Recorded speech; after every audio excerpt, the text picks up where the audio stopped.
Sometimes the most common, everyday things are hiding the most incredible stories. Today, we're going to dive into a single four-letter word you've probably said 1,000 times, because it turns out there is way more to it than meets the eye. Just think about it. The word town, it's one of those first concepts we all learn, right? It's a place with houses, maybe a shop or two.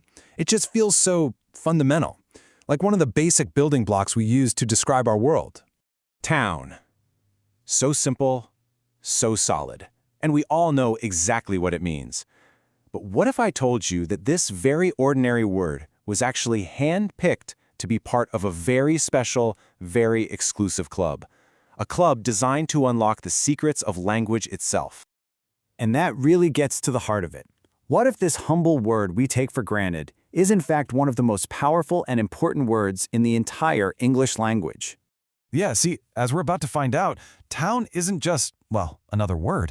It's a key, a specially chosen tool that's part of a system with a really fascinating mission. And the first clue is right there, hiding in plain sight. Town is officially on something called the Basic English 850 list. So what in the world is that? And that brings us to this really cool idea, this incredible project called Basic English. And it all boils down to one single number. 850. That's it. That's the magic number.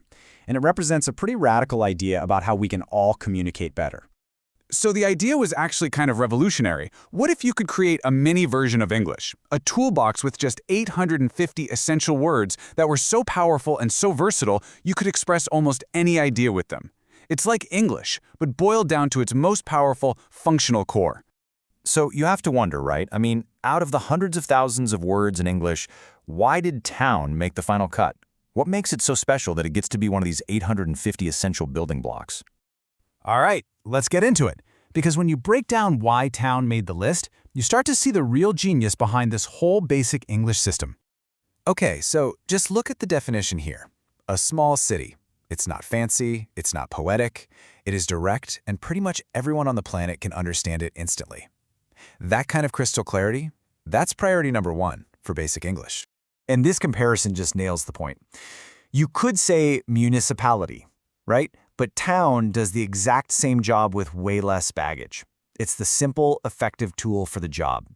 And that's the whole philosophy of a core vocabulary. But here's the thing. It's not just about being simple. To get onto that B850 list, a word has to be more than that.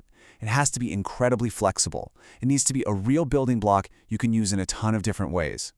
And just look at what you can do with town. You add a simple little word to it and boom, you get downtown or hometown. It can be a place, like a town hall, or it can be part of these amazing expressive phrases like go to town or paint the town red. And that right there, that's the real magic. It's a multiplier. You learn this one simple word, and suddenly you've unlocked this whole network of other ideas. It's not just a word. It's a little linguistic powerhouse. Okay, so let's zoom out. What's the big lesson here? Why does this deep dive into one little word actually matter for how we all talk and write every single day?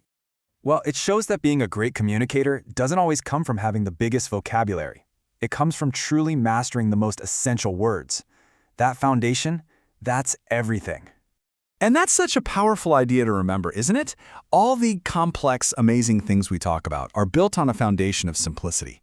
Whether you're learning a new skill or trying to explain a tough subject, starting with the basics, the towns of your topic, that's where the real power is. It just goes to show, you're using these incredibly powerful tools every single day without even realizing it. It really makes you wonder, what other secrets are hiding in the words we use all the time?